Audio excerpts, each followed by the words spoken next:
bom dia, amoras, tudo bem? Amoras, amores, né? Do coração da professora. Ela tá até enrolada aí, sabe, gente? A coisa já tá se enrolando, mas estamos aqui, novamente.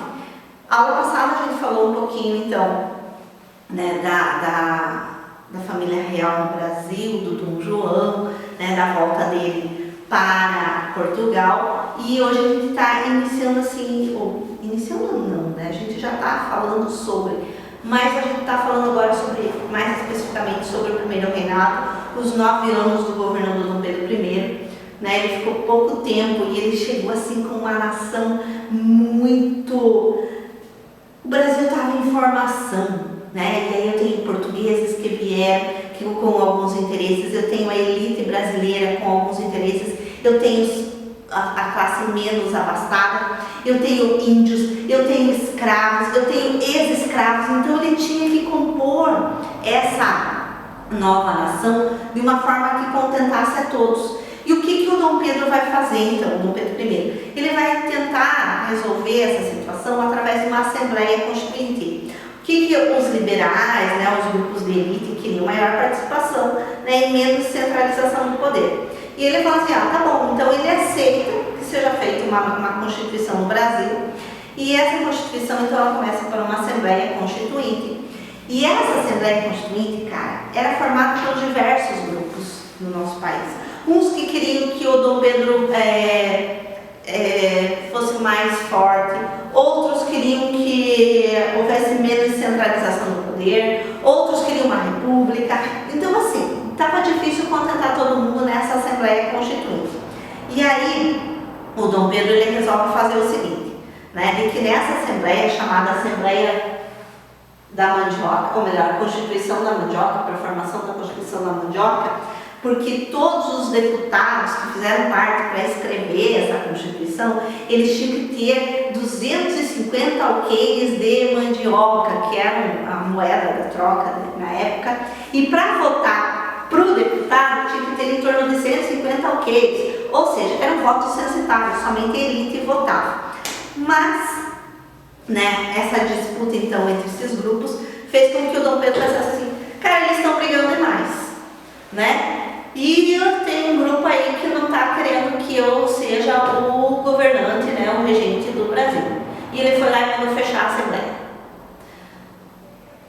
Momento chamado Noite das Agonias. E ele fecha a Assembleia Constituinte, né? Então, só um pouquinho que eu tenho que mexer aqui, gente, que eu travou meu computador. Só um minutinho. Mas também não faz mal que trave, que a professora vai sem ele mesmo. E aí, então ele vai fazer a Assembleia Constituinte, melhor, ele vai fechar a Assembleia Constituinte e ele vai chamar alguns dos seus amigos, parceiros lá, para escrever a Constituição. E eles escrevem então a Constituição da Mandioca, tanto que a Constituição da Mandioca a gente diz que ela é outorgada, ou seja, ela vem de cima para baixo. Não teve participação de grandes grupos. E aí ela vem de cima para baixo e ela vem com 4 poderes. Eu não escrevi aqui, mas tudo bem. Ela vem com 4 poderes. Legislativo, executivo, judiciário e o poder moderador. E o que era o poder moderador? De que o imperador podia intervir em qualquer situação. E ele era quem mandava. Era isso que acontecia. Resumindo, ele mandava e pronto. Era mais ou menos isso que acontecia, né? E aí a gente vai ter as oposições à Constituição da Mandioca.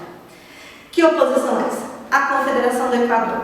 Pernambuco já tinha sofrido lá no governo do Dom João uma revolução, a Revolução de Pernambuco de 1817, em que eles pediam uma república e tudo mais. E agora, Pernambuco, em 1824, mais outras províncias, formam a Confederação do Equador. E elas querem, assim, uma nova Constituição. Elas querem autonomia para as províncias. Elas querem que os ministros tenham mais poder, e, portanto, as províncias tenham mais poder. E aí eles vêm com a ideia de uma república, né? Tanto que eles formam na Confederação do Equador uma república. Você veja que o Brasil é um império e uma das revoltas forma a República, que é a Confederação do Equador. E essa república vai ser depois, ela vai ser... A professora travou aqui no computador. Não, ela vai ser então reprimida pelo governo imperial. E quando ela vai ser reprimida, o Frei Caneca, que era um dos líderes da Confederação do Equador, ele vai ser então punido. E aí dizem que ele era para ser enforcado, mas os oficiais ficaram com medo de enforcar um padre, e aí ele foi fuzilado, e ainda dizem mais, que ele e os outros padres dizem assim, você tem que atirar bem aqui para eu não sofrer. E aí os oficiais tremiam na ordem de fuzilar eles. Mas a gente não sabe se isso não é fake news. Bom, então voltando. O imperador ele não estava assim com grande prestígio no Brasil, por causa da Constituição da Mandioca, por causa desse poder autoritário dele, que era o poder moderador. E aí, ele vai sofrer então a Confederação do Equador, né? Ele vai ter que reprimir a Confederação do Equador e ao mesmo tempo ele vai ter que resolver um problema externo que é a Guerra Cisplatina. A província Cisplatina, que é lá ao finalzão da América Latina, onde hoje é o Uruguai, ela pertencia ao Brasil desde o Dom João. Dom João ele incorporou a província Cisplatina ao Brasil, ao governo imperial do Brasil. Só que aquela região ela tinha origem espanhola e aí eles não aceitavam isso. E quando o Brasil se tornou independente, nessa independência a província Cisplatina se uniu à Argentina, que tinha interesses em dominar essa região, né? A Argentina então vai apoiar essa província Cisplatina e eles vão começar uma guerra contra o governo imperial, a Guerra Cisplatina. E o imperador ele se desloca para lá e ele vai guerrear então na província Cisplatina e ele deixa a esposa dele, a princesa Leopoldina, governando o Brasil. Cara, essa é uma mulher especial. Pena que a gente não pode ficar falando muito dela, porque a história é machista. Mas ela conseguiu articular algumas situações, inclusive com a Inglaterra e com a Europa, para terminar a Guerra Cisplatina, sabe? E aí ela articula e tudo mais. E aí a província Cisplatina, ela, nessa articulação, vai ter a Inglaterra e a França intervindo, mais especialmente a Inglaterra, ela vai intervir e a província Cisplatina vai se tornar uma república. Resumindo, nem a Argentina, que tinha interesses na região, nem o Brasil ficaram com aquela região que era estratégica. E para a Inglaterra foi muito bom porque surgiu mais um país para comprar os para comprar os produtos ingleses que a Inglaterra estava oferecendo. Então, aí a gente tem a Guerra Cisplatina. E por último, eu vou terminar aqui com a Noite das Garrafadas. O que foi a Noite das Garrafadas?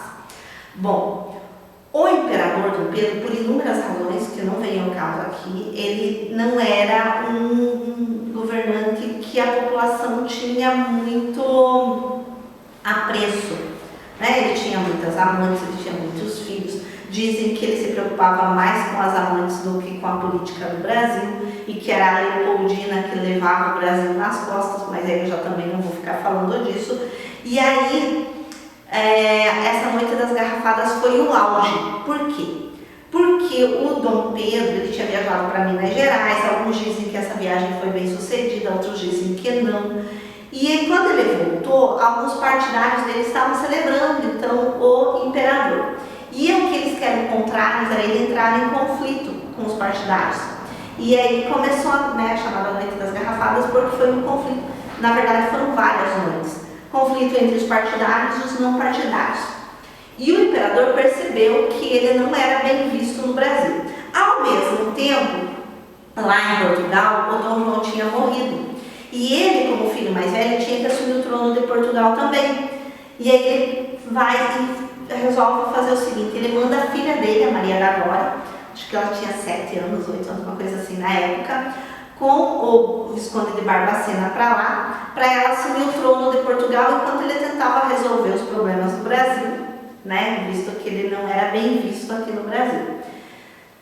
Quando chega lá, o irmão dele, o Dom Miguel, não aceita a Maria da Glória no trono. E ele dá um golpe e assume, ele até se autocoroa imperador de Portugal e tudo mais, né, rei de Portugal. E aí o Dom Pedro diz assim, eu não tenho como ficar no Brasil, porque o Brasil não está me aceitando, e eu tenho um problema lá de sucessão do trono. O que eu vou fazer? Ele foi para lá, assumiu o trono de Portugal, e ele escreve um documento abdicando do trono do Brasil em favor do seu filho, Pedro de Alcântara, com 5 anos. Então, ele abdica, ele diz assim, eu como regente do Brasil, abdico do trono em favor do meu filho, visto que tem problemas, que temos conflitos e tudo mais, e ele vai para Portugal. E aí a gente começa um outro momento do Brasil, que é o período regencial, na semana que vem.